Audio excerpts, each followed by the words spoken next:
making it, Shannon. You had a chance to make your way to the grand final, 3 rounds ahead. How you feeling? Yeah, very excited. It was my first final series last year, and it was great exposure, great experience. So yeah, relishing the opportunity that we've got, and yeah, everyone appreciates where we are. So we're really looking forward to next week. In what way do you feel like you're sort of better for the run of last year? Certainly more games under my belt, more consistency, more continuity at AFL level, and obviously, yeah, against those best defenders and best teams. So feel well equipped. I feel like the synergy, the connection with the group is you know, as good as it is or has been this year, and yeah, everyone's really excited and ready to go. Tough matchup for you on Friday against Harris Andrews. How do you feel you went? Yeah, it was. I just wanted to play my role for the team, and he's an outstanding defender, really good at intercepting the footy when it comes down his way. So yeah, I wanted to play my own game without focusing too much on him per se, but at the same time I had to try and mitigate his impact on the contest, and I felt like I had patches where I did that well, but at the same time I probably had patches where I could have done it a bit better. But yeah, I thought I just enjoyed the experience and the opportunity to play on such a great defender in Harris, and yeah, really enjoyed it. You just great goal kickers on Friday night. How much does that help to have some of those mids and even defenders pushing up, kicking goal at times? Yeah, absolutely. There's no instruction that forwards have to kick goals, so it's great to see Stu, DK come down from the ruck, all those guys sort of come down and kick goals. I think it's really uplifting for the team in that moment. When I remember when Tom Stewart he kicked that goal, and I just remember the whole team was so. It wasn't his first goal, but it almost felt like it was his first goal. And then yeah, Osh kicking his first goal. I think it just takes the pressure off the moment and the game that we're playing. It was just everyone's smiling, everyone's having fun and enjoying that. So yeah, it's really exciting, and it's something that we pride ourselves on. Do you think you will be aided by last year's prelim final experience? Can you draw some positives just about the week and perhaps how to handle the occasion?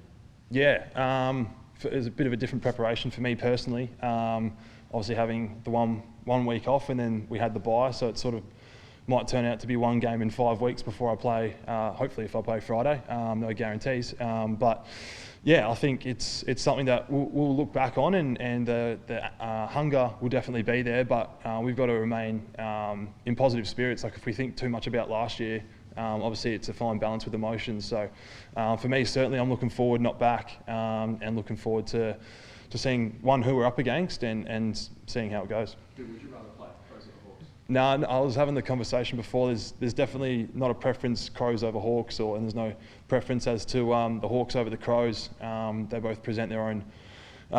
They're both very strong teams. They have obviously they're very well respected, and they're in this position through hard work and good game plans. So we'll prepare once we know who it is, and yeah, we'll just look to bring our best brand.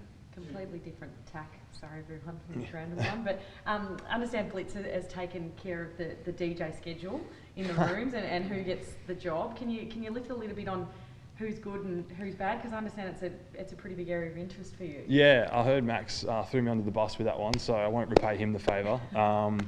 I think, yeah, we try and change it up. At the start of the year, we sort of went one way, and then we had sort of the same song just before we ran out last year. It was AC Milan, sort of their theme to that, and then we sort of changed it out throughout the year and had different guys. We had like the first, like Sully and sort of like the under 22 guys, sorry. So we had OD, Lawce and Sully, the guys that were in the 22 under 22 squad, and they took the reins for a bit and sort of just changed up the genre, different looks at it, keeps us on our toes. So yeah, Blitz likes to hold the rein there. I don't want to get in the way because don't want to cause turmoil, so I'll let him hold that.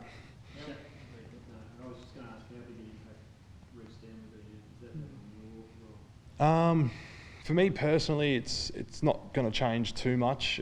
We saw like the other when we came up against Brisbane, Blitz took most of the ruck, and I've always sort of been the forward that pinch hits in the ruck. So I'm sure I'll take that approach into next week. But yeah, that's what we pride ourselves on. Similar to the goal kicking, having such a dynamic list of goal kickers, it's something that we take into our game as a whole, is being dynamic and holes being filled wherever they need to be filled. So yeah, we're pretty lucky in that space, and we're pretty fortunate to have some height across the whole team to cover the area. So yeah, absolutely. Charlie Curno's been linked to the club, and your name's been thrown up in some dispatches, so hypothetical trades and that sort of thing. Does that come across your desk at all? how do you sort of, if you do see that, like how does it sort of make you feel, you know, that he's thrown up in those trade scenarios? Yeah, it's a bit of both. I don't read too much into that stuff, but I think it's a bit of a positive that you're sort of thrown in the wanted category. But it's also something I sort of pushed to the side. I remember walking sort of through the holes, and Andrew Mackey came up to me and just sort of said, "Mate, I want you to know you're not going anywhere." I sort of didn't really know what he was talking about at the time, and then sort of realised after, so it was sort of good in a way. I was like, "Oh, thanks," and I walked away. I was so puzzled, and then sort of later figured out what he was talking about. So it was good to get the clarity before I even knew about it. But like I said, it's good to feel wanted. But I'm really invested in this group. I'm really happy here, and from my part, won't be going anywhere. I mean, if the Cats can find a way to get Charlie Kerno without trading you, I mean, how good would that prospect be? Yeah, it'd be great. Healthy competition within the forward line, but obviously he's an absolute gun player. He's a superstar. He's, correct me if I'm wrong, 2-time Coleman medalist. He'd be a great asset to have. But that's up to him and his management and Carlton to sort of work through. So. When did that actually turn? I think it was sort of leading. So we had the pre-finals bye. It was the week leading into the prelim, maybe, or even just before that. I can't quite remember, but I'm glad he did. Did he say how they're going to get done without you, though? No, he didn't really mention anything of it, to be honest. As I said, I had no clue what was going on. I was just sort of in and out saying thank you very much. So. Shannon, you're probably a bit stiff to miss a week when you talk about sort of one game in 5 weeks. How do you look back on that incident and then having, not a great opportunity to play footy leading into a prelim? Do you think that will affect you at all? No, absolutely not. As I mentioned earlier, continuity has been something big for me, and the coaches have been really good in trying to get that continuity, and something I plan my weeks really diligently. I know what I go after at training, things I work on, things I need to keep on top of. So as long as I keep those ticking along Monday to Friday, I know I'll be in good stead. And we do plenty of match play, so I get plenty of that, and sort of inside 50 stuff, forwards v back. So there's plenty of stuff I can get out of training that keeps me ticking along. But my Monday to Friday doesn't change. My prep, sort of going into a week off, I've kept it all the same.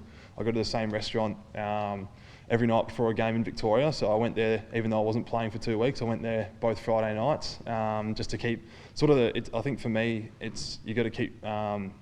Physically, you got to keep ticking, but mentally for me as well, making sure I'm ticking those boxes that I would pre-game, and just making sure that I don't switch off. Give them a plug. Where is it? What do you eat? It's called Irrigazi. It's just over on Paco Street. There was plenty of noise about what I ate. I have 2 pastas and a pizza to myself, carb load, and about 5 litres of water or hydrolyte. So Same flavour, same pasta sauce, same pizza? Same pizza.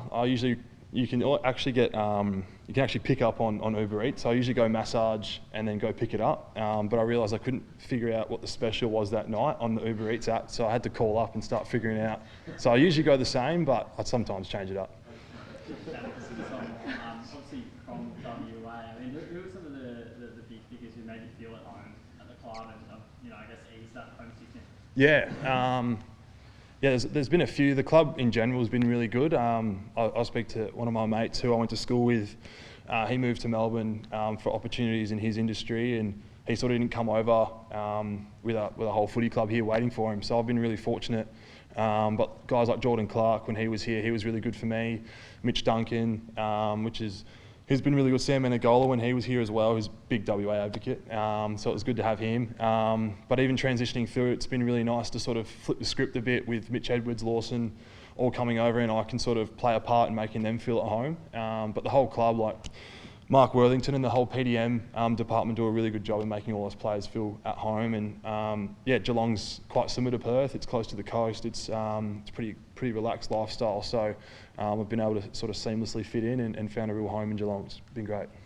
Will you be parked on the new couch this weekend watching all the matches? I'll tune in. I usually try and steer clear of footy on game days. So with no game this week, I'll hopefully be able to watch a bit. And then we've got friends and family coming over next week. So the sofa bed will be full in action next week with people coming over. But looking forward to getting that.